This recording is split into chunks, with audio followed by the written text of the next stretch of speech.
Hello everyone, and we are ready to get started on chapter number 7. So let's go ahead and jump right in. The Journey to the Great Oz. Don't forget to get cozy and comfy so that you can enjoy the story. They were obliged to camp out that night under a large tree in the forest, for there were no houses near. The tree made a good, thick covering to protect them from the dew, and the Tin Woodman chopped a great pile of wood with his axe, and Dorothy built a splendid fire that warmed her and made her feel less lonely. She and Toto ate the last of their bread, and now she did not know what they would do for breakfast. "If you wish," said the Lion, "I will go into the forest and kill a deer for you. You could roast it by the fire, since your tastes are so peculiar that you prefer cooked food, and then you will have a very good breakfast." "Don't, please don't," begged the Tin Woodman. "I should certainly weep if you killed the poor deer, and then my jaws would rust again." But the Lion went away into the forest and found his own supper, and no one ever knew what it was, for he didn't mention it. And the Scarecrow found a tree full of nuts and filled Dorothy's basket with them so that she would not be hungry for a long time. She thought this was very kind and thoughtful of the Scarecrow, but she laughed heartily at the awkward way in which the poor creature picked up the nuts. His padded hands were so clumsy and the nuts were so small that he dropped almost as many as he put in the basket.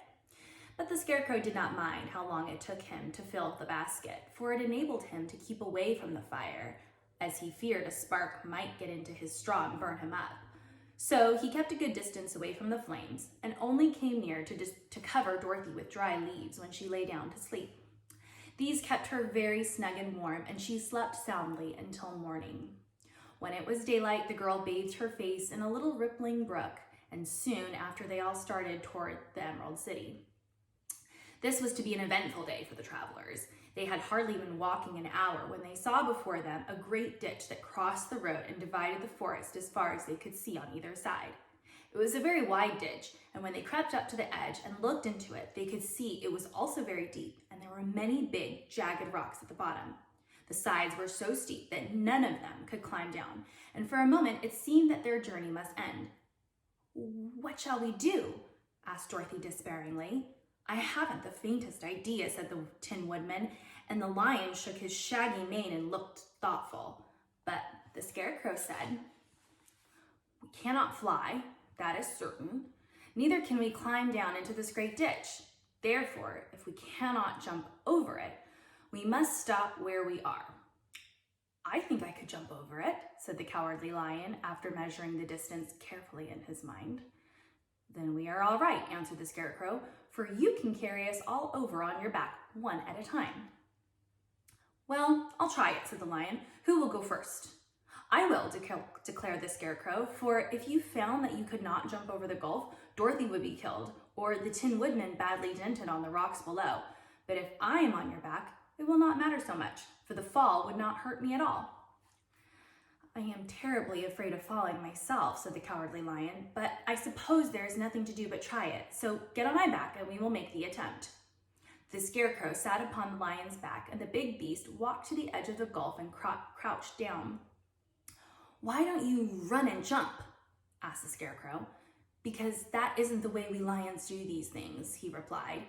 Then giving a great spring, he shot through the air and landed safely on the other side. They were all greatly pleased to see how easily he did it, and after the Scarecrow had got down from his back, the Lion sprang across the ditch again.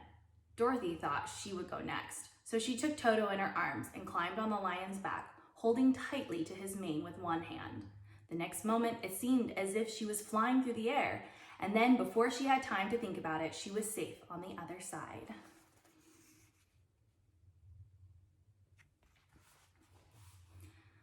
The Lion went back a third time and got the Tin Woodman, and then they all sat down for a few moments to give the beast a chance to rest, for his great leaps had made his breath short, and he panted like a big dog that had been running too long. They found the forest very thick on this side, and it looked dark and gloomy.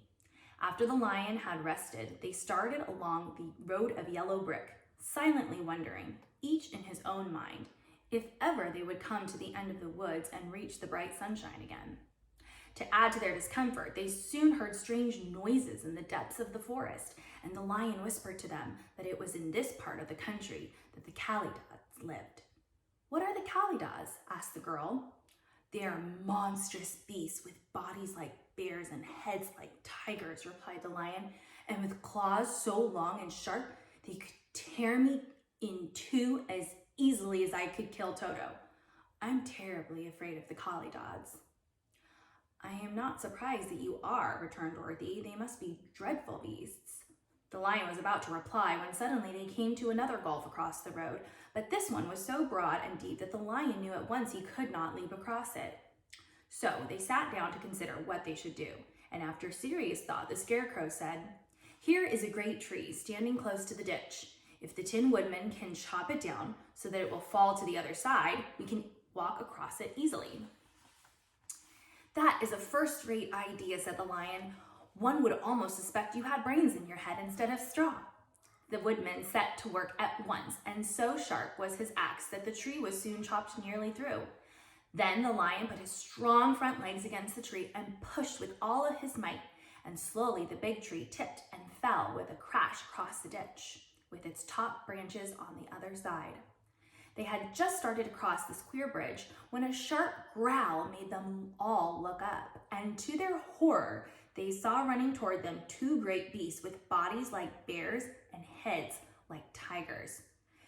"They are the Kalydahs," said the Cowardly Lion, beginning to tremble. "Quick," cried the Scarecrow, "let us cross over." So Dorothy went first, holding Toto in her arms. The Tin Man followed, and the Scarecrow came next.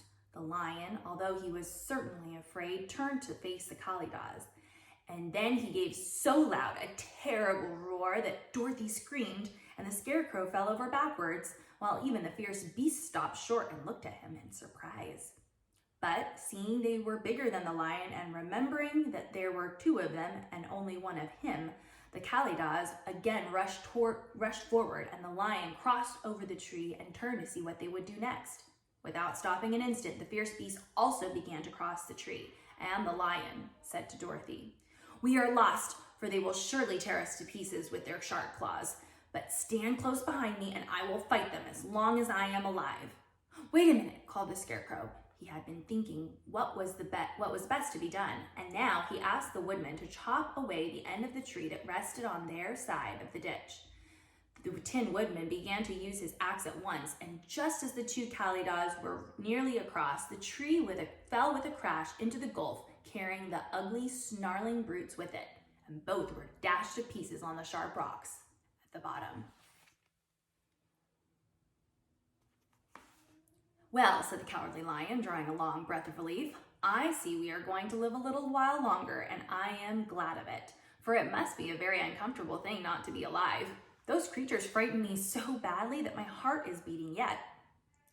"Ah," said the Tin Woodman sadly, "I wish I had a heart to beat." This adventure made the travelers more anxious than ever to get out of the forest, and they walked so fast that Dorothy became tired and had to ride on the lion's back. To their great joy, the trees became thinner the further they advanced, and in the afternoon, they suddenly came upon a broad river flowing swiftly just before them. On the other side of the water, they could see the road of yellow brick running through a beautiful country with green meadows dotted with bright flowers, and all the road bordered with trees hanging full of delicious fruits. They were greatly pleased to see this delightful country before them. "How shall we cross the river?" asked Dorothy. "That is easily done," replied the Scarecrow. "The Tin Woodman must build us a raft so that we can float to the other side." So the Tin Woodman took his axe and began to chop down small trees to make a raft. And while he was busy at this, the Scarecrow found on the riverbank a tree full of fine fruit. This pleased Dorothy, who had eaten nothing but nuts all day, and she made a hearty meal of the ripe fruit. But it takes time to build a raft, even when one is as industrious and untiring as the Tin Woodman. And when night came, the work was not done. So they found a cozy place under the trees where they slept well until the morning, and Dorothy dreamed of the Emerald City and of the good wizard Oz, who would soon send her back to her own home again. All right, that was the end of chapter 7. I hope you enjoyed. Today, I'm going to skip a question for Wizard of Oz. Instead, today is Earth Day, so I wanted to have a reflection piece on that over on Flipgrid. So I will leave you with a little reflection question that you can reflect on your own if you'd like. The crew, so Lion, Tin Woodman, the Scarecrow, and Dorothy, all run into a huge obstacle in this chapter on their journey to Oz. How did they get past their obstacle, which were the two beasts, right?